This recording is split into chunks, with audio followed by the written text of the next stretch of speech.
আমি কয়েকদিন আগে সাংবাদিক একটা মত বিনিময় অনুষ্ঠান ছিল। সাংবাদিকদের স্মরণে, ওনাদের সম্মানার্থে, ওনাদের দায়িত্ব কর্তব্য কি, এটা কোরআন দিয়ে, হাদিস দিয়ে আর বাস্তবতা দিয়ে বলতে গিয়ে একটা কথা আমার ওভাবে বলা ঠিক হয়নি।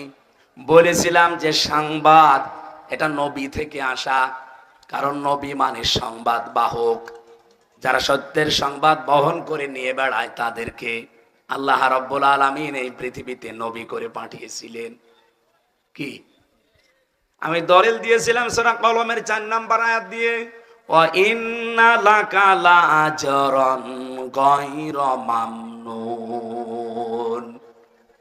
আপনি শব্দের দিকে খেয়াল করেন, ওয়া ইন্না লাকা লাআজরান, অবশ্যই আপনার জন্য, অবশ্যই আবার লাগিয়েছেন ওয়া ইন্না লাকা লাআজরান, অবশ্যই আপনার জন্য হে নবী, আবার বলছেন অবশ্যই লাআজরান, পুরস্কার আমি আল্লাহ রেডি করে রেখেছি।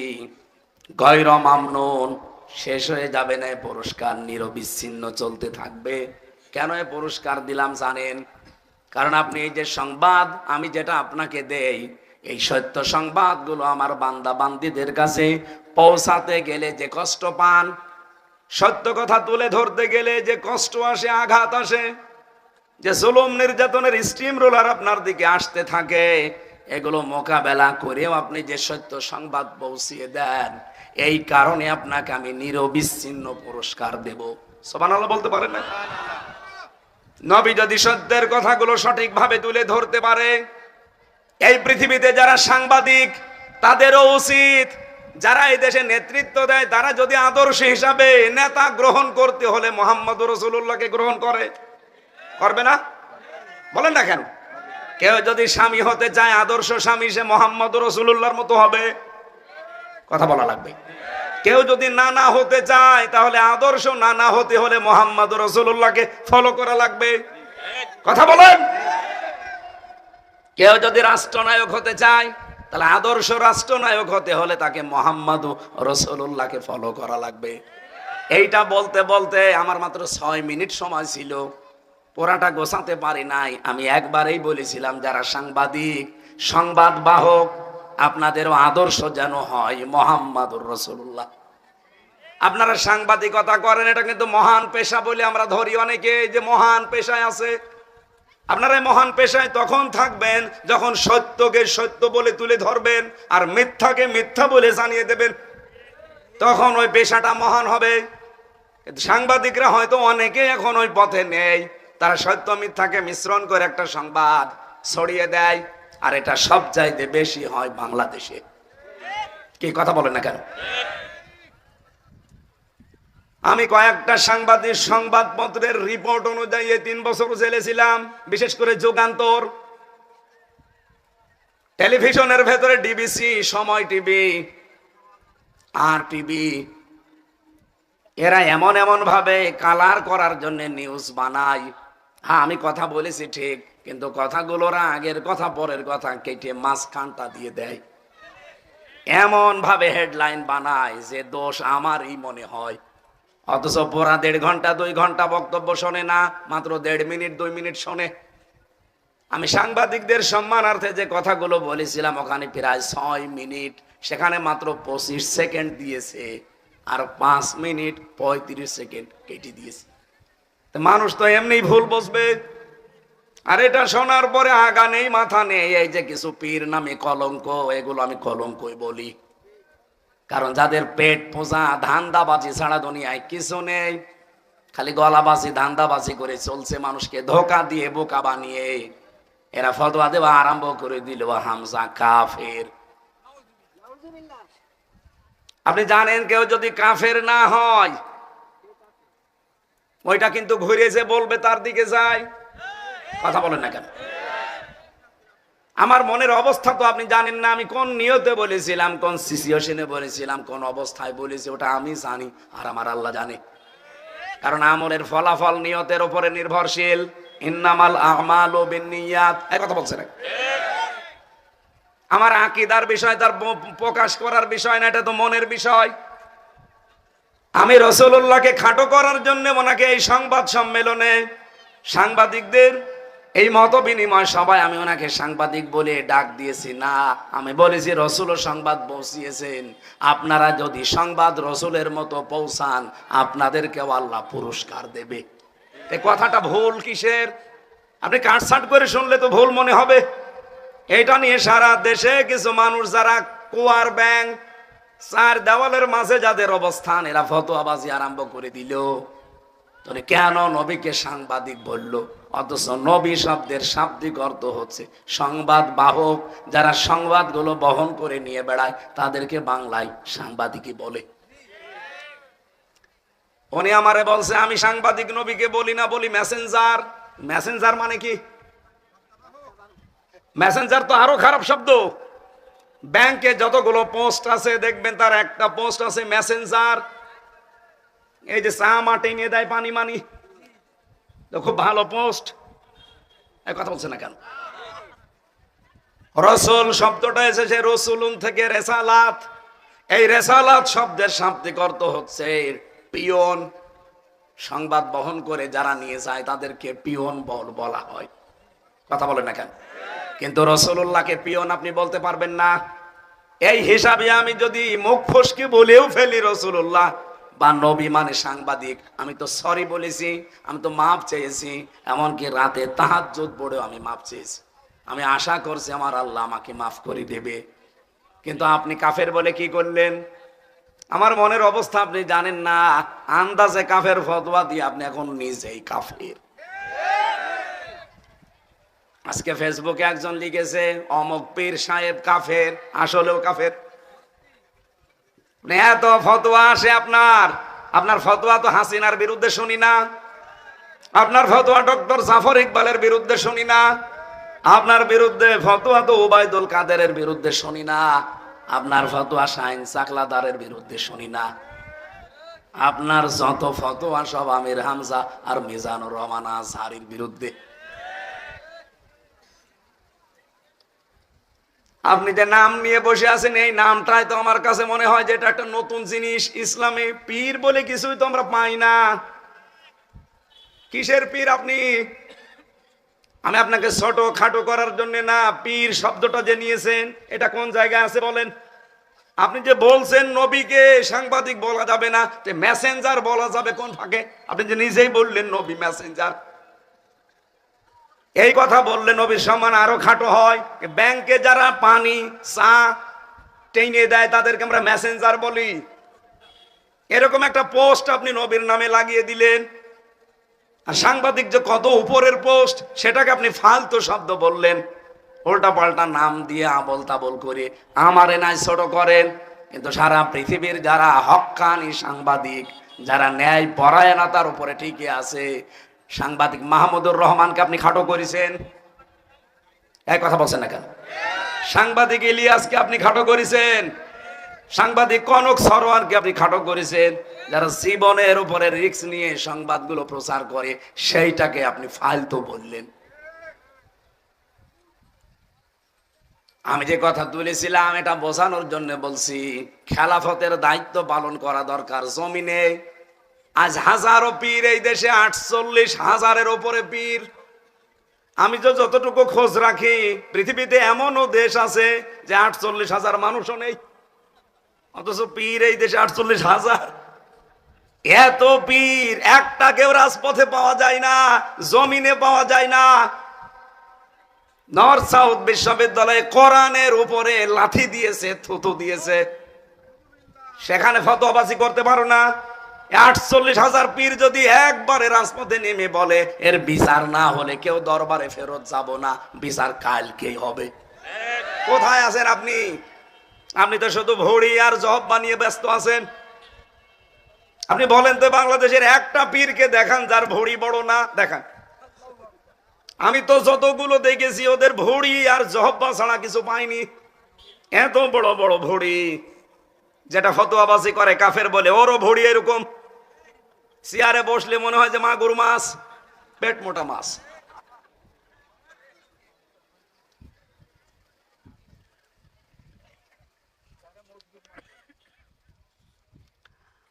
আমার মনে হয় এই দেশে একামতের দিন যারা কায়েম করতে চায়, হ্যাঁ তাদের ছোটখাটো ভুল ত্রুটি থাকতে পারে, কিন্তু আপনি কি করছেন? তাদের মতো এই 17 বছর জেল জুলুম সহ্য করেছেন, একটা বার জেলে গেছেন আপনি? রিমান্ড কি বসেন? 11 ঘন্টা আমার টাঙিয়ে রেখেছিল উল্টো করি মাথায় দড়ি দিয়ে। আপনারা কয় ঘন্টা টাঙিয়েছে? বলো রসুলের মর্যাদা রাখে না। রসুলের মর্যাদা ঠিক রাখতে গিয়েই তো 3 বছর জেল খাটলাম। আমি প্রথম দিনই যদি মেনে নিতাম যে ঠিক আছে বাবা শাহজালাল সব হালাল, 3 বছর না 3 ঘন্টা আমার জেলে থাকা লাগতো না।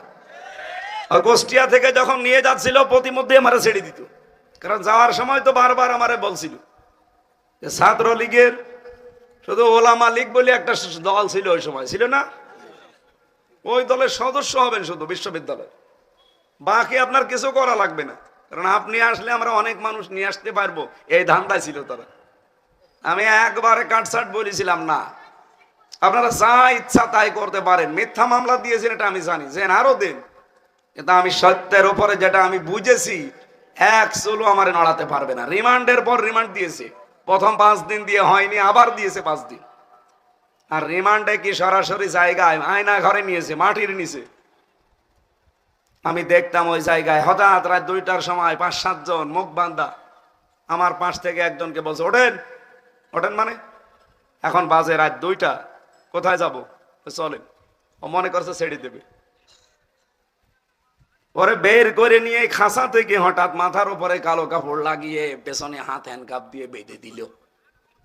কান্নাকাটি করছিল মাটির নিচে। আমি সত্য কথা বলছি, এই যে কোরআন আমার সামনে। আমারে বলছে হামসা ভাই গেলাম, এরা যে কি করবে আমার বোঝা হয়ে গেছে। মুখ আমার যখন বেঁধে ফেলেছে কালো কাপড় দিয়ে, হাত যখন পেছনে বেঁধে ফেলেছে, 4-5 জন মিলে নিয়ে যাচ্ছে, তার মানে আমি বুঝে ফেলেছি আমার জীবনের শেষ দিন। এইরকম সিচুয়েশন আমি নিজে ফেস করে এসেছি। আর আপনি ফতোয়াবাজি করেন বসে বসে না? কত মানুষকে এখনো পর্যন্ত, যদি হাসিনা থাকতো আমার মনে হয় আয়না ঘরে থাকা লাগতো। একই কথা বলছেন না? কত মানুষ 5 বছর 7 বছর, আমি যেখানে ছিলাম সেই রুমে, তার পাশে দেওয়ালে লেখা ছিল তারিখ দিয়ে 2009-13 সালে ওখানে তারিখ দেওয়া, 8-8-2013 এভাবে তারিখ দিয়ে দেওয়ালে লিখে রেখেছে। এই যে এই নখগুলো দিয়ে খুশিয়ে খুশিয়ে যে ভাই এই যে নাম্বারটা কষ্ট করে লিখেছি, যদি পারেন কেউ বাইরে যেতে এই নাম্বারে বলবেন যে আমি বেঁচে আছি। এই দৃশ্য দেখে একটা মানুষ ঠিক থাকতে পারে? কোথায় 13 সাল আর কোথায় 24 সাল? এতগুলো বছর তার জীবনে চলে গেছে, লোকটা জানে না যে এখন কোন বছর, লোকটা জানে না যে এখন আসলে কোন মাস, কোন দিন, এটা কি বার, কয়টা বাজে, কিছুই জানে না। দিনের পর দিন, বছরের পর বছর তার মাথার উপর দিয়ে, তার জীবনে কোনো ঈদ নেই, জমার নামাজ নেই। একটা মানুষ কিভাবে 8 বছর 10 বছর 14 বছর এভাবে থাকতে পারে? আপনি একটু নিজেকে দাঁড় করান তো। আপনি বড় বড় পেট নিয়ে ফতোয়াবাজি করেন, নিজেকে একটু ওই জায়গায় দাঁড় করান যে কি করে ব্যারিস্টার আরমান 8 বছর কাটিয়েছে। মুফতি ফখরুল ভাই আমার সাথে ছিল, আমার ফাঁসির কন্ডেম সেলের ভেতরে। আমার একদিন বলছে হামজা ভাই, এই যে মানুষ যে শাটপাট হয়ে শুয়ে থাকে, এটা যে কত বড় নিয়ামত আমি জানি। আমার এই পায়ের ভেতর দিয়ে হাত দিয়ে সামনে লোহার ব্যারিকেডের সাথে এই যে হ্যান্ডকাপ দিয়ে আটকিয়ে দিল। এইভাবেই বসে থাকা লাগবে 24 ঘন্টা, কায় তো হতে পারবেন না। আপনি শুনতেছেন, আপনি একটু ভাবেন নিজেকে নিয়ে। ওই জায়গায় পায়খানা প্রসাব করার জন্য 24 ঘন্টায় মাত্র 1-2 বার সময় দেবে, তাই 1.5 মিনিট থেকে 2 মিনিট। আরে ভাই 1.5 মিনিট 2 মিনিট তো বসতেই সময় লাগে, এর ভেতরে আপনার টয়লেট শেষ করা লাগবে। আর টয়লেটের তাও তো দেওয়াল জালানা দরজা থাকলে হয়, কিছুই নেই, একেবারে ফাঁকা জায়গা, মাত্র 1.5 হাত একটা দেওয়াল দেওয়া আছে, দাঁড়ালে দেখা যায়, বসলে দেখা যায় না, এতটুকু একটা জায়গা। অথচ সামনে অফিসার বসে আছে। একটা যুবক মানুষ আমার মতো 33 বছর বয়স আমার, আপনি সামনে বসে বসে লাঠি ঘোরাচ্ছেন, 1.5 হাত 2 হাত মতো একটা সর্বোচ্চ দেওয়াল দেওয়া, এখানে কি টয়লেট করা যায়?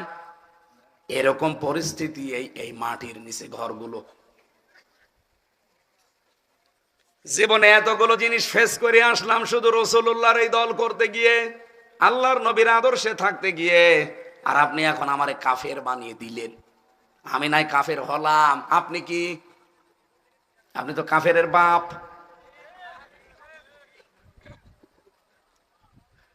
ঝড়ি নিয়ে বসে আছেন, কাফের বলবো সারে তারে। আমার এবছর দিয়ে আরম্ভ করলেন, আগামী বছর মনে হয় হাফিজরে দিয়ে আরম্ভ হবে, কারণ ও তো ফতোয়ার ঝড়ি নিয়ে বসে আছে।